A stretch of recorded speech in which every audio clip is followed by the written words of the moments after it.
Assalamualaikum warahmatullahi wabarakatuh. Jadi, pada pertemuan kali ini, kita akan membahas tentang teori perkembangan seksual, kognitif, dan religi dewasa akhir. Nah, sebelum masuk ke pembahasannya, perkenalkan nama saya Yasin Bahtiar Instituto dengan NIM 240701600081. Nah, jadi materi pada hari ini yang akan kita bahas yaitu yang pertama adalah perkembangan seksual, kognitif, dan religi. Langsung masuk ke pembahasan yang pertama, yaitu pengertian dewasa akhir.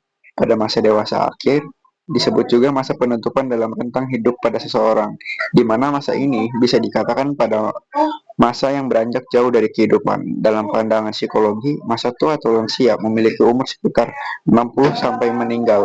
Nah, di mana pada usia ini terjadi penurunan kekuatan fisik, penurunan daya ingat, dan dalam masa dewasa akhir ini, keagamaan seseorang cenderung meningkat karena pada masa ini merupakan masa perenungan, persiapan, dan perencanaan untuk menghadapi kematian. Nah, masuk pembahasannya, yaitu perkembangan seksual dewasa akhir. Masa dewasa akhir ini menimbulkan sebagian pergantian penyusutan dalam perihal seksualitas manusia. Penyusutan seksualitas ini lebih banyak ditemui pada laki-laki dibandingkan perempuan. Dalam hal ini, orgasme akan berkurang dan terjadi tiap 2 hingga 3 kali ikatan intim. Rangsangan langsung umumnya diperlukan untuk dapat dicapainya ereksi. Meskipun ikatan intim tersendat oleh fisik yang melemah, kesekitaran yang lain wajib dipertahankan, di antaranya keakraban seksualitas, serta nilai bagaikan seorang laki-laki ataupun wanita. Lalu, manusia pada dasarnya memiliki ketertarikan pada kenikmatan seksual dan mereka merasa bahagia dengan hubungan seksual mereka. Menurut Victory et al. 2017, penelitian Choi DKK menemukan bahwa hubungan seksual pada masa lansia masih dipandang sebagai aspek yang penting dalam kehidupan. Nah, Choi juga ini menemukan adanya korelasi yang signifikan antara harga diri dengan aktivitas seksual pada lansia. Lalu, materi yang selanjutnya yaitu perkembangan kognitif pada dewasa akhir.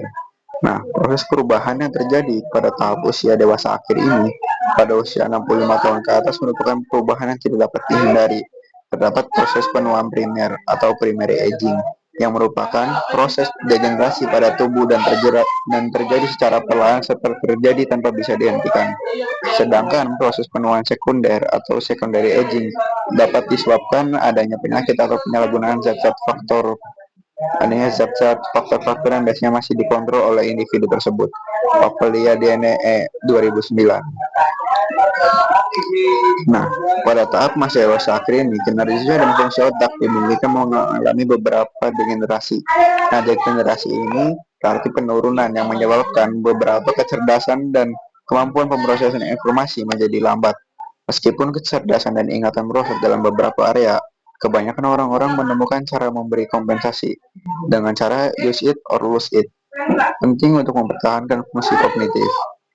Lalu yang terakhir yaitu perkembangan religi dewasa akhir. Banyak juga wanita dan pria menemukan agama sebagai sumber kesenangan dan kebahagiaan yang lebih besar daripada yang pernah diperoleh dahulu sewaktu usianya masih muda. Terutama ini terjadi pada kalangan wanita yang karena mempunyai banyak waktu luang, menganggap bahwa kegiatan keagamaan atau sosial dapat digunakan untuk memenuhi kebutuhannya. Nah, secara keseluruhan, orang yang berusia madya kekhawatirannya berkurang karena agamanya dan keagamaan akan semakin besar setelah seseorang mengalami kehilangan anggota keluarga atau teman dekatnya. Oke, masuk ke pembahasan yang terakhir yaitu kesimpulan. Nah, pada masa dewasa akhir ini yang dimulai sekitar usia 60 tahun ke atas merupakan tahap akhir kehidupan yang ditandai oleh penurunan fisik, daya ingat, dan fungsi kognitif. Sebagai bagian dari proses penuaan alami maupun akibat faktor eksternal, meskipun mengalami perubahan dalam aspek fisik dan seksual, lansia tetap memiliki ketertarikan terhadap hubungan intim yang berperan dalam menjaga harga diri dan kebahagiaan mereka. Pada masa ini, kehidupan spiritual dan keagamaan cenderung meningkat sebagai bentuk refleksi, persiapan menghadapi kematian, serta pencarian makna dan ketenangan hidup. Aktivitas keagamaan juga menjadi wadah penting, terutama bagi lansia yang memiliki lebih banyak waktu luang untuk mendapatkan rasa bahagia, kedamaian, dan mengurangi kekhawatiran. Mungkin sekiranya itu saja yang bisa saya sampaikan tentang teori perkembangan seksual kognitif dan religi dewasa akhir. Kurang lebihnya mohon maaf. Wassalamualaikum warahmatullahi wabarakatuh.